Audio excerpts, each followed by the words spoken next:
Hello, this is Mr. Joseph with another Bible study. Today we're going to be doing a follow-up again on love. This is our third session now that we're getting into on love. The first one was, do we fall in love? And we said absolutely not, that love is a choice. And love is also done in the spirit. And it is done with self-control. And so the only thing we see falling away from love is Satan in Scripture. That is our first sign of falling away, because God is love. We saw that in our second lesson. What is love? God is love. And so now we're going to take a look at seeking love, and how do we find love. And so again, we said in 1 John chapter 4 that God is love. So first we must seek God. We must be seeking God if we want to find love. And so God tells us in his word about what love is. We see that in 1 Corinthians chapter 13. And Paul is telling us, it comes right after chapter 12. So to stay in content, in chapter 12, what is happening is Paul is talking about spiritual gifts. And in chapter 13, Paul is telling us how to use those spiritual gifts to serve others in a loving way that is of God's love. And so we see here, 1 Corinthians chapter 13, beginning at verse 4, we see love is patient, love is kind, love does not envy, love does not boast, love is not proud, it does not dishonor others, it is not self-seeking, it is not easily angered, it doesn't keep records of wrong, love does not delight in evil, but rejoices with the truth. It always protects, always trusts, always hopes, and always perseveres. And so we see there that these actions that are described as love, these verbs that are being used, are that of the fruit of the Spirit. And so in Galatians chapter 5, it tells us those ingredients within the fruit of the Spirit. And it says that these are love, joy, peace, patience, kindness, goodness, faithfulness, gentleness, and self-control. And so with that said, we know what love is. We know that love is God. We know that the verbs of love are those things that we just discussed. Now, in Jeremiah chapter 29, it says, if you seek him, you will find him if you search for him with all your heart. That him is God. And so if God is love, we seek love.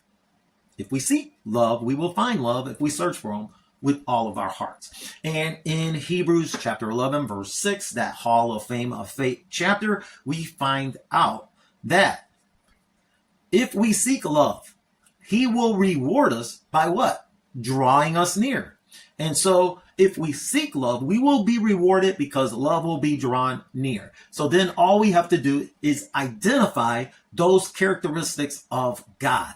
And so what are some of those attributes that we want to be looking in this person of love? Those are things like, we want someone who is self-sufficient, because if these are attributes of God, we want someone who can take care of themselves, right? They're self-sufficient. We want someone who is seeking wisdom. We want someone who is seeking faithfulness. We want someone who is seeking goodness. We want someone who is seeking to be just, seeking to be merciful, compassionate, kind, gracious. We want them to be loving. We want them to be seeking holiness. And we want them to be worshiping what is glorious. And so if those attributes are in that person, that is what we're looking for. Now, let's throw right out this concept of a soulmate. This is something that we do not see in Scripture. Remember, this is where we get the concept of marriage from. And so what we don't see is a soulmate. Someone who is out there that we're turning all these shells over to see if they are underneath or inside.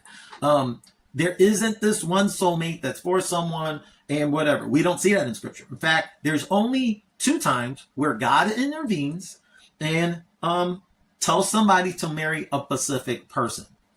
We see that once in the Old Testament and once in the New Testament that I know of. And if you know of any more, let me know. But one is Hosea. Hosea is told to marry a prostitute. Now, these are done specifically for a purpose of God and for a special purpose that God has in mind. The second one is Joseph, and he is told to marry Mary, who is with child, who we know is that Godchild. So those are the only 2 times that we see it. And we know that there's no soulmate because Jesus talks about as a soul in the kingdom of heaven there will be marriage. And so we know that there is no soulmate. So let's throw that out. And so that's another thing that we don't have to chase around. We don't have to worry about this long list that women have for Prince Charming or men have for Mrs. Universe, because that is not necessary. And so this leaves us with these things. We choose to love somebody. We choose this action, this verb that is seen in 1 Corinthians chapter 13, that we see in Galatians chapter 5, beginning at verse 22.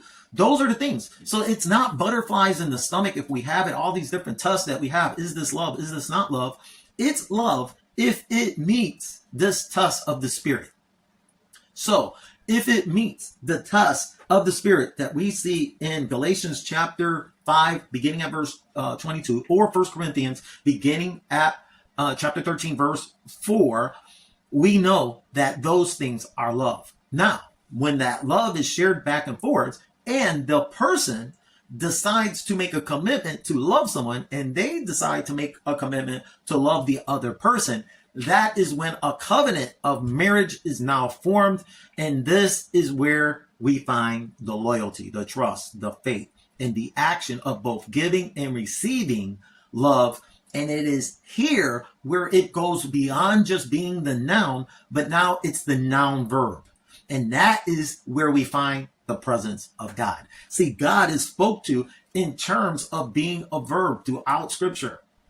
The only time God is presented as a noun form is when it's speaking of his deity. And so we find his deity found in a relationship, in this covenant relationship, which love is being given and being received. When that happens, now we see love as a noun, both presented in the spirit and in the flesh. And there we find God himself. So till the next time, peace be with you and thanks be to God.